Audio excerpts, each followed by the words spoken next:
Hi YouTube. Today's video I'll describe the different types of hat, which I think is very interesting, and give my opinions on the style, so I hope you enjoy it. Beanie, we're going to start there. The term beanie comes from the American slang word bean, meaning head. It does really fit a head well and look like a bean also. This term came about in the early 20th century when brimless hats were often worn by labourers. It's cold right now in England when filming this, so it's a go-to for a lot of us. This should be an easy hat choice that many of us own, but it isn't for all of us, and all beanies aren't made the same. There's looser and tighter fits, right? Some sag at the back, which is a bit 2010s maybe, could be cringe for a few of you. Pom-poms also add extra to this kind of hat if you want to lengthen the face area. You can roll up the end as well, so this little fold back here, which is good if your head is small. You can make the hat itself smaller and less overwhelming. And there's a style which I think is the fisherman. This one's a baseball hybrid variety, but the knitted fisherman, where the head part is smaller and there's that roll up. A lot of hipsters like it, and I think it's another good choice if you have a smaller head. Less overwhelming, less fabric. Beret. Mass productions of the beret began in the 19th century in southern France and the north of Spain, where they were already common headwear, and the beret of course remains associated with these countries. I always get told that I look French or Spanish when I'm wearing this. These were worn in the past, not just for fun, but in the army. So round and flat with a little antenna-like bit on the head. I have a fairly small shape face, and I find this hat is good because it's not too overpowering. So when I do pop it on,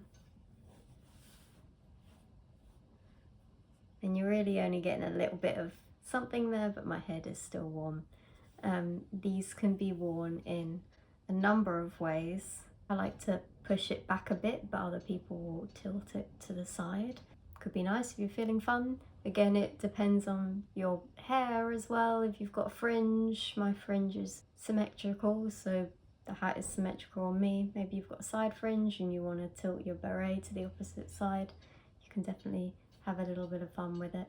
The bowler, invented by Thomas Bowler of Lock & Co. It's said that when this hat was finished, it was placed on the floor and firmly stamped on. I'm guessing this is to show how it retains its round shape. This hat is usually in a stiff black fabric with a round top and a soft edge curl, usually seen at weddings. It's a classic. Some people may think of businessmen of a certain time, though it recently did get taken by the hipsters again in the 2010s. I believe it's not very trendy now, but then indie sleaze from the 2010s is coming back around, so you never know, might come back again. With its roundness and small brim, it's a good choice again for a smaller face. It's not a current or everyday choice, it's a less overpowering head and face shape choice, and good if you lean into that vintage aesthetic in your everyday. The fedora.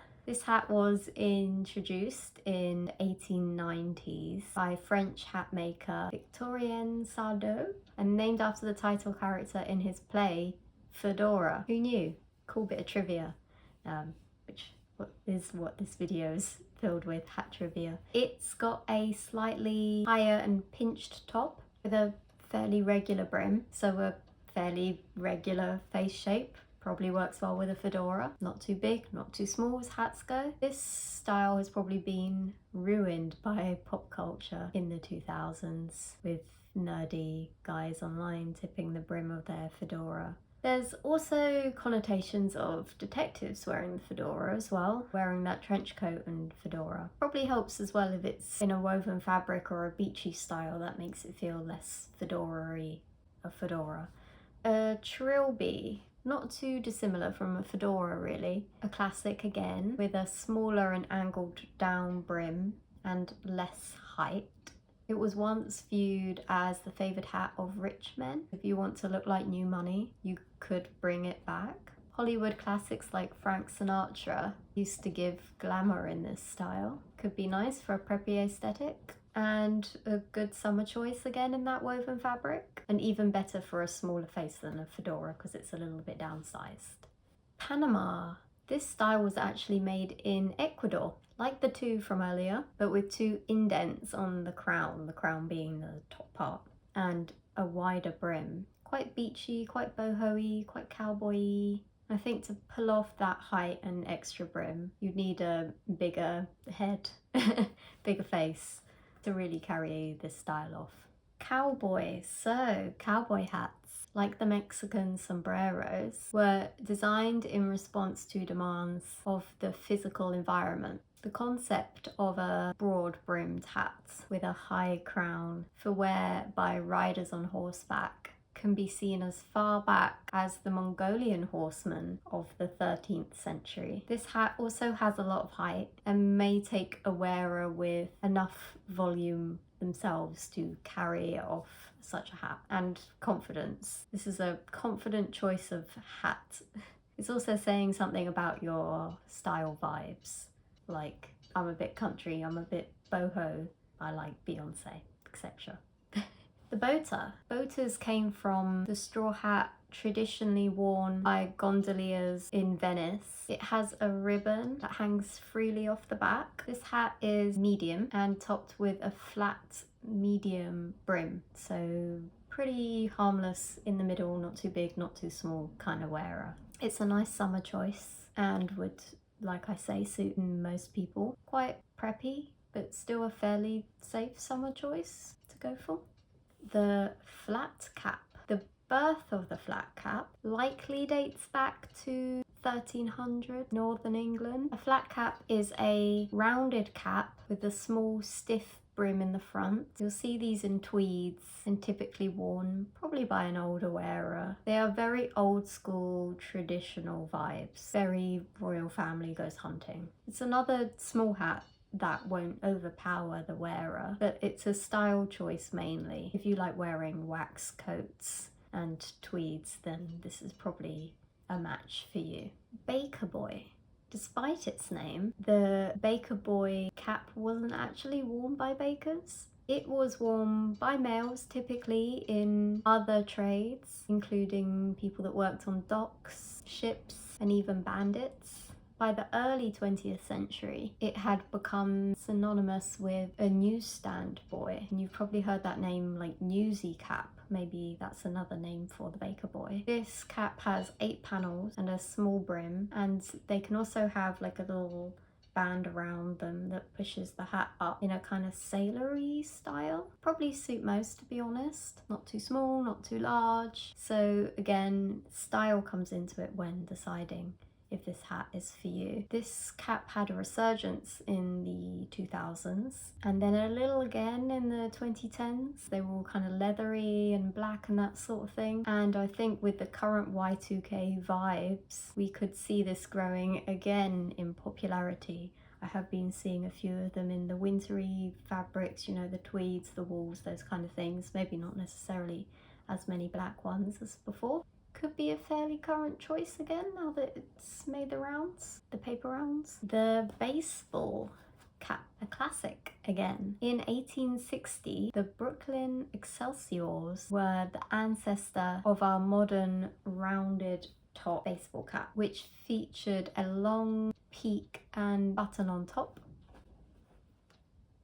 And by 1900, the Brooklyn style cap became popular. For me, when you think of hat, this might be one of the first kinds of hat that pops into your mind. It's the kind of, you know, type into emoji hat and a baseball cap will probably pop up. A modern day classic. Coming in all fabrics, I've got a kind of tweedy woolen one here, and there's plenty of customization of it. You would think that this is a suits all, but not necessarily. Again, you need to get a crown height, so the height of the cap that works for your head type, whether that's larger or smaller. And the brim as well is something to keep in mind, how big or little that brim is.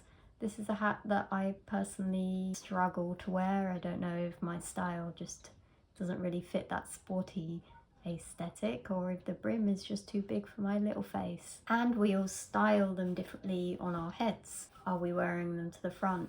Are we wearing them to the back, to the side, not properly on our heads? Are we sticking a ponytail through the back? Some fringe popping through even. And how we close it as well can be different for our head types. If you've got a smaller head, maybe this kind of feed through style with a closure is better.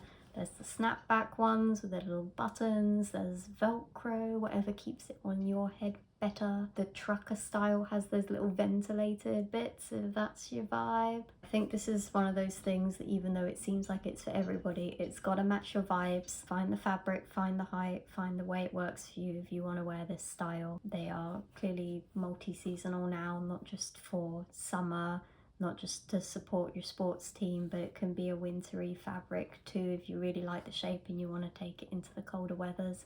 It's another way to keep your head warm. Bucket. This is a bucket.